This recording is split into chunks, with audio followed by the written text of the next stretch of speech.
Hello, students. Be happy not because everything is good, but because you can see the good side of everything. So, give every day the chance to become the most beautiful day of your life.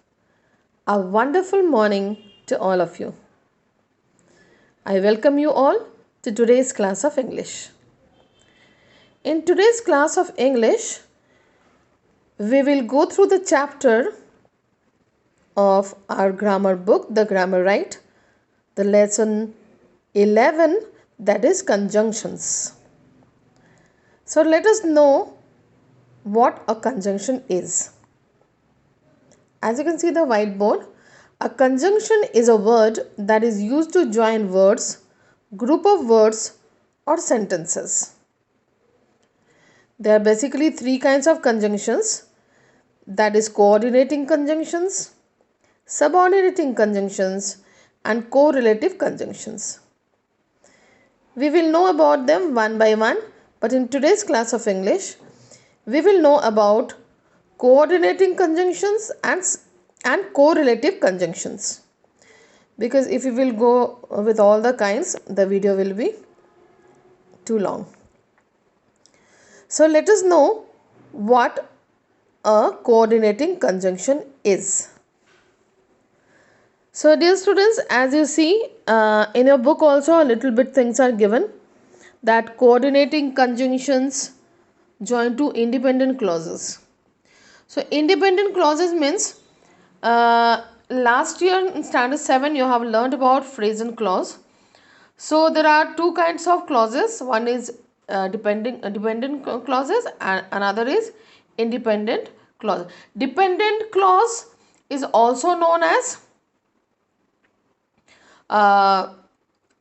subordinating clause, and the independent clause is known as main clause.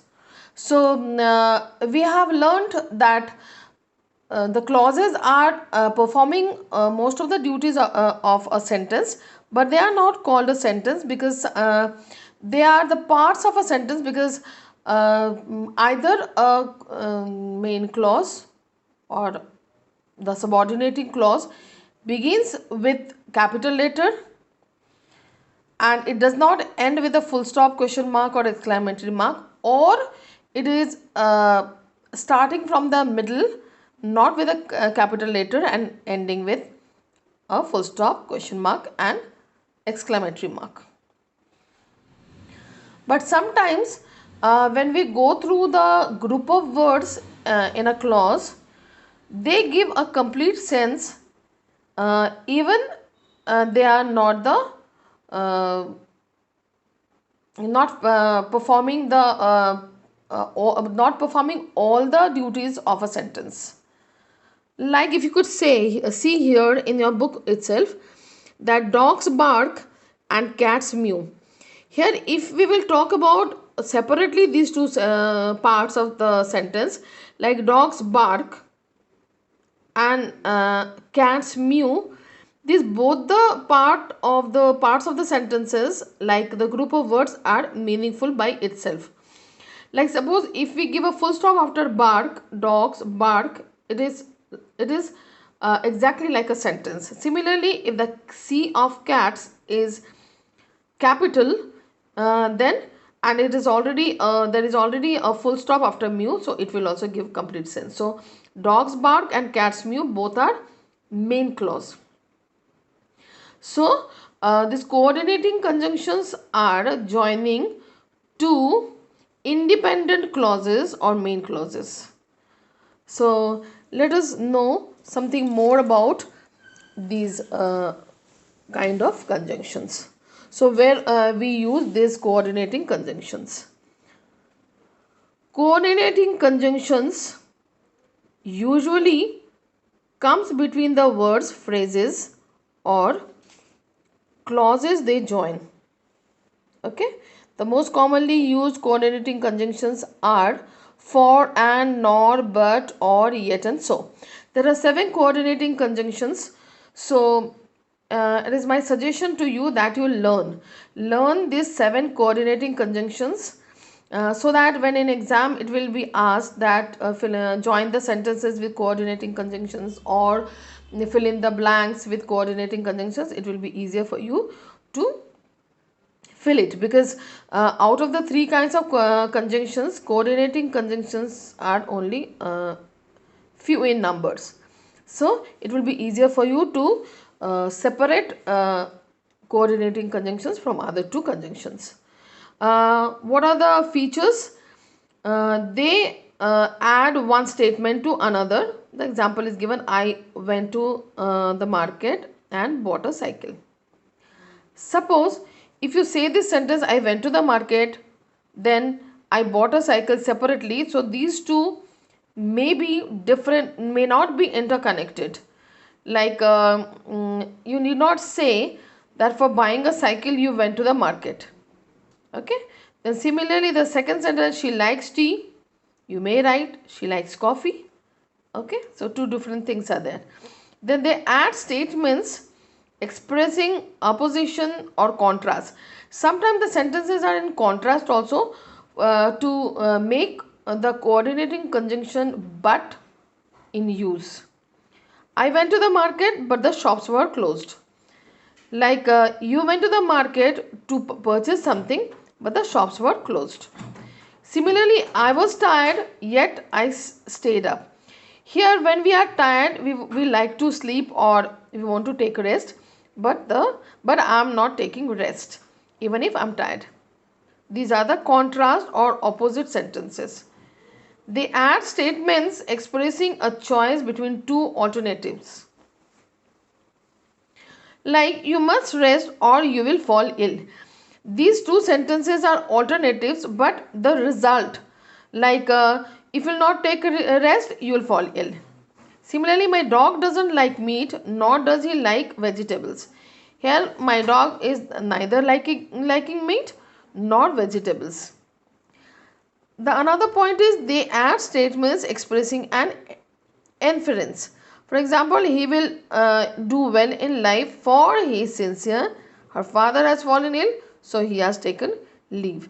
Here, he will do well in life is giving complete sense, and he is sincere, this is also giving complete sense. Her father has fallen ill is giving complete sense. She has taken leave is giving complete sense.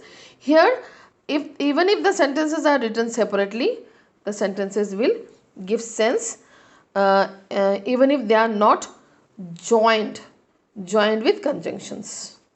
Okay. So I hope you have understood that what are coordinating conjunctions and where we use these things. Like we have to know the perfect use of for, and, nor, but, yet, so. For is used at the place of because, and nor means neither nor, but is in contrast, or sometimes used as a result of something. Yet means when we are talking about the contrast of something, opposite sentences, and so is the result. So I think, dear students, you have understood about coordinating conjunctions. The next point which we have decided to learn today, that is correlative conjunctions. So correlative conjunctions are generally used in pairs. So conjunctions that are always used in pairs to join words, phrases, or clauses are called correlative conjunctions. These are generally used in pairs. So let us know about correlative conjunctions. So dear students, if you learn the topics with a definition, it will be easier for you to use them in your sentence. Correlative conjunctions, as we have learned that they are used in pair in the sentence. So there are some examples given that in what way you will use the correlative conjunctions. Like generally whenever we are talking any character about somebody, something, or like she is intelligent, she is hardworking. So these two qualities are there. So generally what we say, she is intelligent and she is hardworking. So she is not only intelligent but also hardworking. Here not only and but also is used as pairs. As you can see, the correlative conjunctions are mentioned here as and so. Okay, so as and so means you have to use it connect it, that both the sentences together, like as you say so I believe, this way. Similarly, neither nor means neither the boys nor the girls appeared for the test, like that. Or then we have either or. We would say either the first one or the second one will be the answer, so that we say that work hard so that you can get better marks. Both and just now I have told. Though yet, you'll say though it is very cold, yet he has taken bath with cold water. Similarly, such that, you could say such was his determination that he can do everything. Similarly, no sooner than.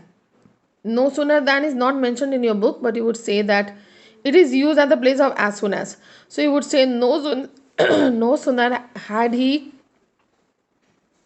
reached home than he met his friends.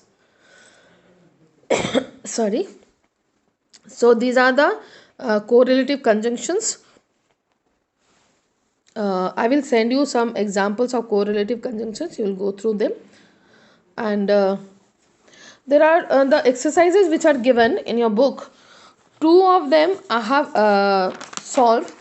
The first one, and then let's crack it's B, where you have to join the words with the help of but.